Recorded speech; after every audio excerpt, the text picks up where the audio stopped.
Hola chicas y chicos, ¿qué tal? Vamos a ver los elementos que participan en la transcripción del ADN. Empezando por la ARN polimerasa, que se parece mucho a la ADN polimerasa de la replicación. En la replicación, a partir de una cadena simple de ADN, construíamos sobre ella otra cadena simple de ADN. Y eso lo hacía la ADN polimerasa. Y las dejábamos juntas, porque lo que queríamos era tener una doble cadena. En la transcripción, sobre una cadena simple de ADN, construimos una cadena simple de ARN, y por eso la enzima es ARN polimerasa. Y en vez de dejar pegadas las dos cadenas, separamos la cadena de ARN que hemos fabricado y nos la llevamos a un ribosoma, que es donde se lee esa información y se fabrica una proteína. En el caso de la transcripción del ARN mensajero, que es la que más nos interesa ahora. Hay otros tipos de ARN, ¿os acordáis? Y todos se fabrican en la transcripción, pero la que más nos importa es esta, la del ARN mensajero. Entonces, de esto lo hacía la ARN polimerasa, que tiene 4 subunidades principales. En eucariotas tiene más, y en procariotas y en eucariotas hay una más, la omega, que no vamos a estudiar ahora, pero básicamente son 2 alfa, una beta y una beta prima. Y a ellas se une el factor sigma. El factor sigma sirve para reconocer la secuencia iniciadora, el punto a partir del cual hay que empezar a transcribir. Una vez que la transcripción ha empezado, el factor sigma ya no hace falta y se va. Esa secuencia iniciadora suele ser rica en timinas y adeninas, porque si os acordáis, las timinas y adeninas formaban 2 puentes de hidrógeno, mientras que las citosinas y las guaninas formaban 3. Y si vamos a tener que empezar a trabajar desde ahí separando las cadenas para construir con una cadena simple, va a ser mucho más fácil empezar a hacerlo si hay solo que romper 2 puentes de hidrógeno por cada par de nucleótidos que si tenemos que romper 3. Y por eso esa secuencia tiene muchas timinas y adeninas, y la llamamos caja Tata. La caja Tata sería como el punto desde el que empezaríamos a transcribir. Aparte de la caja Tata, hay otras secuencias un poquito antes y un poquito después que sirven para regular la transcripción, pero eso mejor lo vamos a explicar en otro vídeo. Todo lo de los factores de transcripción, las secuencias reguladoras y todo eso, ¿vale? Lo dejamos para otro vídeo, no nos vamos a complicar ahora. Y como habíamos dicho, esta ARN polimerasa lo que hace es fabricar ARN. El ARN, recordad que era como el ADN, pero en vez de desoxirribosas tenía ribosas.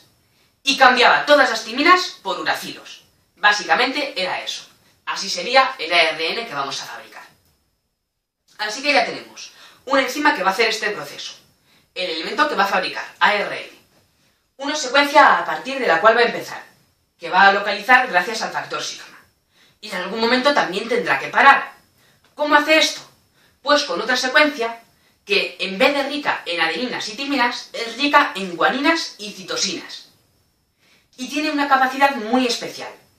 Y es que cuando la ARN polimerasa la fabrica, esa secuencia se pliega sobre sí misma. Cada guanina se une con una citosina, así una, otra, otra. Os lo voy a explicar mejor en el próximo vídeo. Y eso hace una especie de lazo que desestabiliza a la ARN polimerasa y hace que se suelte y deje de transcribir. Esa es una forma de terminación, pero hay otra. Esto sería lo que llamamos la terminación independiente de Rho. Pero también tenemos la finalización, la terminación dependiente de Rho. Rho es este factor. Es una proteína que se une a una secuencia específica de ADN, de ARN, la secuencia root. Así que la ARN polimerasa irá sintetizando ARN y en algún momento sintetizará una secuencia que será la secuencia root.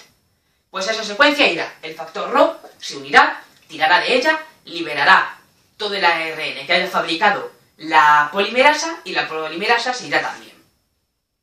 Estas serían las dos formas de terminación. La independiente de Rho con una secuencia llena de Gs y Cs y la dependiente de Rho con el factor Rho que se une a la secuencia root. Y bueno, también os quería decir las diferentes polimerasas que tenemos, las ARN polimerasas. Pero no os preocupéis, que es bastante más sencillo que en la replicación.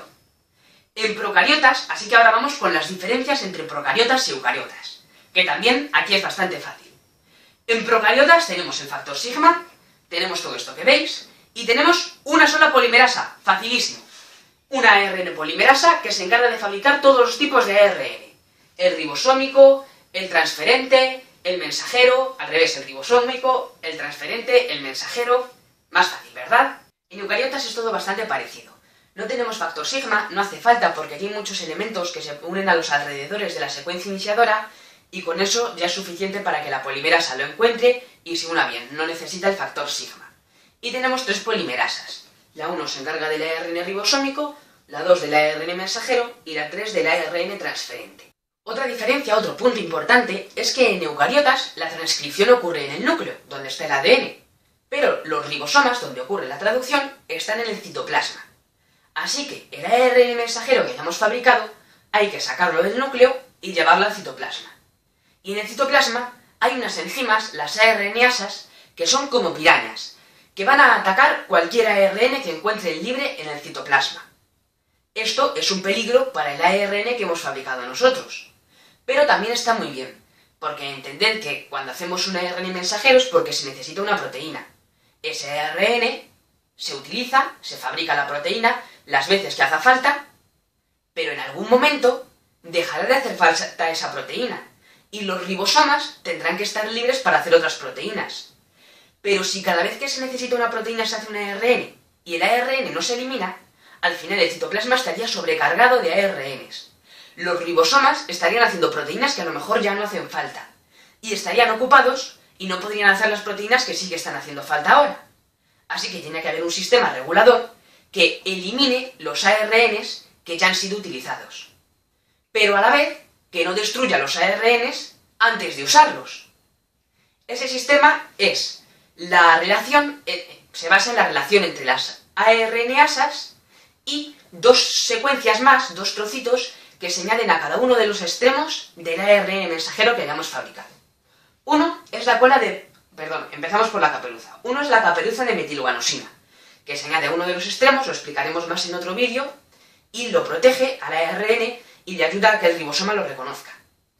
Pero al otro extremo se le añade la cola de poliadenina, unas 200 adeninas seguidas, que es lo que protege más al ARN de las ARNasas. Cuando un ARN sale al citoplasma con su cola de poliadenina, lo que hacen las ARNasas es atacar la cola de poliadenina. Y así, para cuando el ARN llega al citoplasma, solo ha perdido esas adeninas que no necesitaba para la proteína. Y toda la información importante sigue intacta, no ha sido nada destruido por las ARNasas. Luego, el ARN saldrá y las ARNasas seguirán destruyendo su cola de poliadenina o destruyendo el ARN cuando hayan terminado con la cola de poliadenina. Y así también se controla cuánto tiempo aguanta en el citoplasma, con la posibilidad de entrar en ribosomas y fabricar proteínas, el ARN. Se controla su vida media. Y esto sería todo. Esto de la cola de poliadenina y de la caperuza de metilguanosina es único de eucariotas, porque en procariotas el ARN está en el citoplasma, entonces no hace falta ninguna adaptación. El ARN se transcribe y a la vez están llegando ribosomas que se unen a él para fabricar las proteínas, entonces no hay peligro de que sea degradado antes de haber sido utilizado. Y ya para otro vídeo dejamos los factores de transcripción, que hay tanto en procariotas como en eucariotas y también son muy importantes. Tienen que ver con la regulación de la expresión génica, que tiene otros cuantos temas más que explicaremos también. Y es algo muy interesante, casi la parte más interesante de toda la transcripción.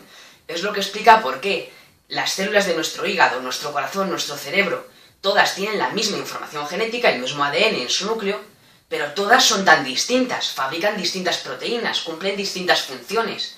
Y también cómo nuestro cuerpo puede tener información para fabricar elementos almacenados durante años y años y años sin necesidad de usarlos, y que en algún momento, por ejemplo con el embarazo, que es el proceso más sorprendente de todo esto, se activen y sean capaces de fabricar un montón de elementos que antes no se habían fabricado y que hay personas que incluso no llegan a fabricar en ningún momento de su vida. Pero aún así toda esa información está ahí, guardada, preparada. Y lo que hace que en algún momento se activen o que células que tienen la misma información puedan fabricar distintas proteínas en distintos momentos, todo eso es un tema sorprendente que llamamos regulación de la expresión génica.